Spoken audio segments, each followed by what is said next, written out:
Well, hello, Facebook world. Hello, Ultimate Coach Facebook group.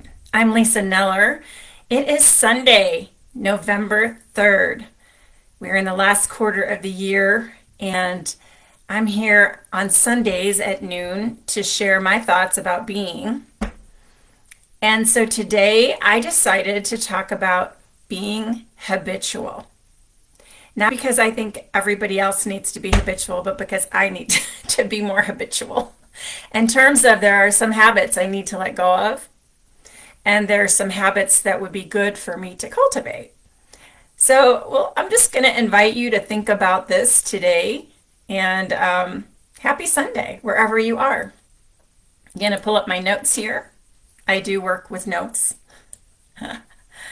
So, the purpose, why did I decide to talk about this? I don't know. It came into my brain. It's like one of those things when you're wanting to do something or create something, the idea comes to you. And to me, habits came to me because I have some good habits and I have some not so good habits. And I think that it's an area that we can all improve on, right? Like there's something we can do to make our lives better, and usually that comes from creating healthy habits or letting go of bad habits. So I wanted just to get us thinking about our habits, whether they are helpful or unhelpful. And I don't want to call them good or bad because that's pretty judgy.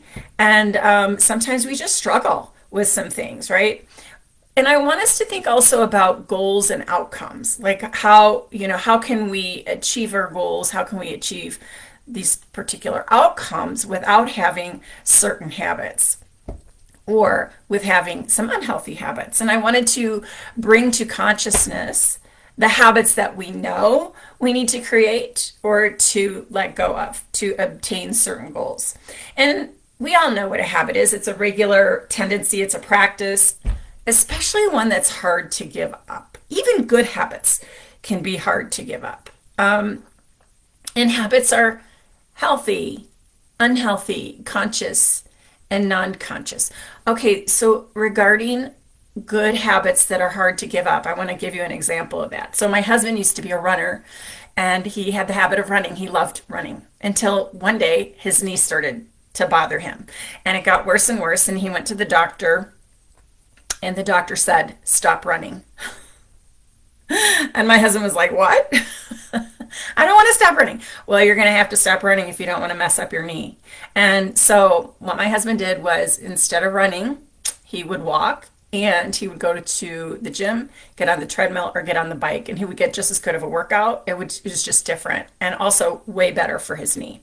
So it was hard for him to give that up. So that's just an example.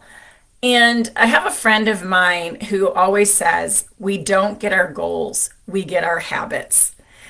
And it's true. It's like you can set all the goals you want, but if you don't establish the habits to support those goals or to move towards those goals, you're not going to get the goals. You got to get the habits first. We have habits around eating, cooking, hygiene, work, money, thinking, communication and speaking, create our creativity or not, or lack of thereof, consuming, reading, religious, spiritual. We have habits around all those things. And, in the being movement, we talk about having the ability to observe our being and then shift our being. So we can definitely look at our habits, we can observe them, and we can shift them. So I wanted to talk about the wheel of life for a moment because some people think there are 6 areas of life in the wheel of life. I think of 8. I'm going to start with spiritual. Well, I'll just tell you what they are: spiritual, relationships, health and wellness, that's 3. Vocation or work or career, money and finance, intellectual, leisure, and creativity. So those are my 8. And I'm going to start by sharing some thoughts about starting with the spiritual. So where am I habitually in this area? These are questions we can ask ourselves. Do I want to create habits or do I want to give something up? Like Lent is a Christian holiday, or it's a Christian period of time where we go inside and we transform by giving things up and relying more on God. You know, that's an example of either breaking a habit or maybe adding a habit. So do I have do I have a spiritual practice? And I think of spiritual practice as something that's grounding. It's grounding yourself. It's seeking wisdom. It's seeking guidance, and it also includes serving. So daily prayer might be a habit that you either have or you want to start. Daily meditation, daily reading of spiritual food, maybe weekly meetings or attendance at services might be something that you add into your life, or maybe you're doing too much of. Sometimes in serving and attending services regularly, we can lose our balance within our family or our lives. So sometimes we have to maybe give up a Sunday or something. And I'm not suggesting you do. I'm just suggesting that you take a look at, you know, how is your spiritual life helping you? And is there any area of it that might be hurting you? I think it's a fair question. So then the second part of the wheel is relationships. How do I behave with the people in my life? Am I habitually uplifting? Am I moody? Am I curious? Do I ask others how their day went? Do I ask my spouse? Do I frequently give attention, hugs or kisses? Do I tend to stonewall when mad or frustrated? What are my tendencies? How do I speak to my spouse? Do I habitually nag? Am I habitually expressing nice and encouraging words? What habits could I create that would be most helpful in my relationships? And this being a proactive and seeking to have the best outcomes. That's where I like to think about, why would I make change in this area? You could surprise and delight by habitually thinking of fun ways that you can connect with your partner. You can offer authentic compliments, touching, being curious. Those are all ways to enrich a relationship. And what you put out is typically mirrored back and you receive as well. So think about the habits that you have in your relationships and how you communicate and that kind of thing. And then the next category would be health and wellness. And this is a big one. We all struggle with, what are the best habits for my health? I'm having my own struggles here because I used to do a lot of yoga and a fair amount of walking. But in the last year or so, I've been struggling with some arthritis in my hips, in my hand, in my Achilles heel. I've just got some things that have been holding me back. And so I really need to create some new habits that don't necessarily affect those particular parts. At the same time, I need to create certain habits of exercise that would strengthen the areas that I'm weak in. And I also probably need to, I am going to go see a chiropractor. I've had physical therapy. I had a surgery about 12 weeks ago. That affected my output of energy for as far as exercising and that kind of thing. So a lot of people have the habits, you know, of getting up at 5 a.m. and going for a run or whatever. I struggle with that kind of thing. And I'm sure some of you do also. Letting go of alcohol. So I love to drink wine. Sometimes I like a good IPA. Sometimes I like a cosmopolitan. But I know it's not necessarily good for me. So I know it sucks the energy out of my body. So this November, which we're November 3rd, I am taking a break. Now I don't have a habit of drinking every night, but I'm taking a break for the whole month. I'm just not going to have anything because I think that I could use a clean out, right? And then my husband asked me, well, what about Thanksgiving? And I said, no, not even Thanksgiving. I will eat instead.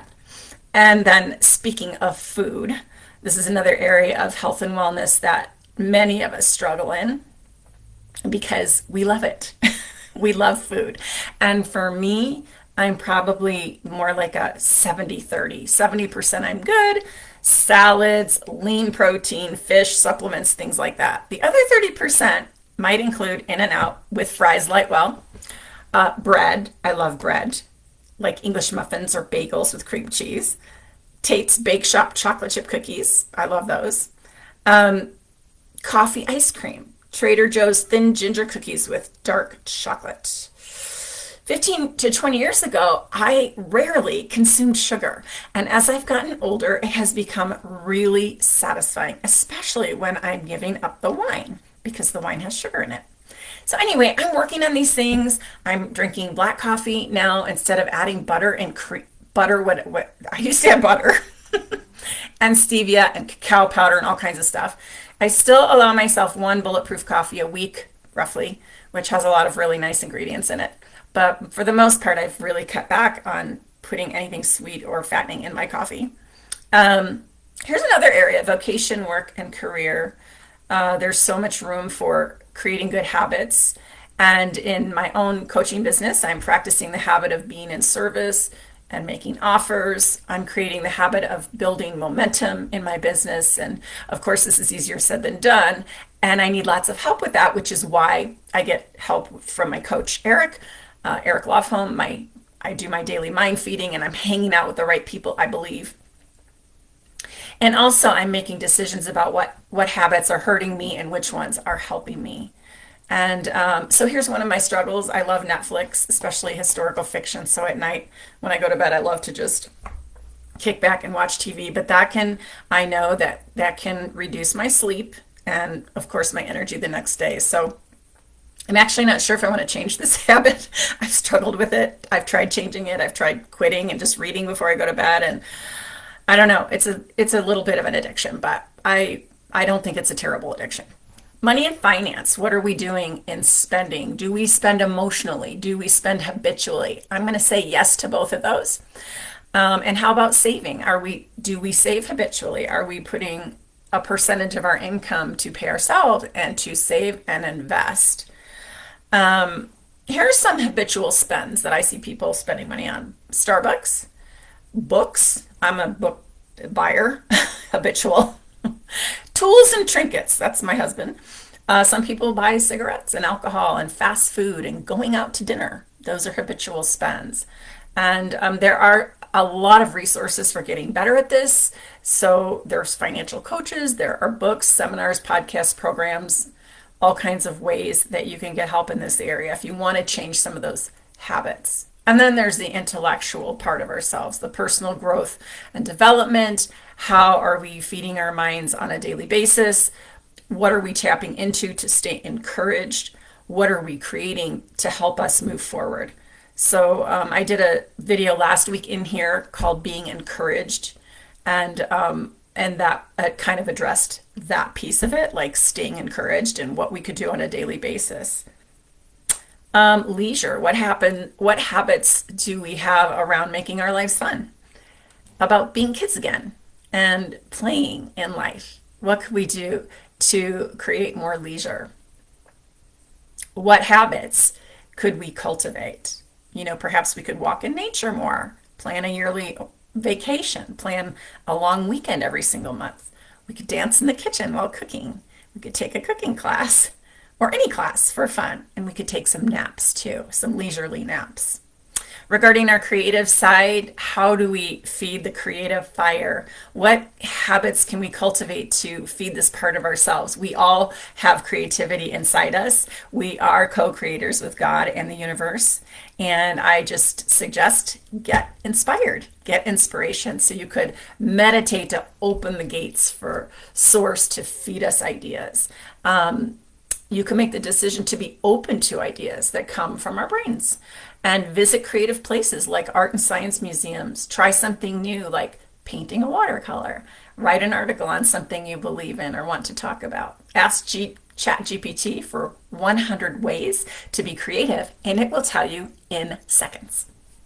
So how to drop habits or create new ones.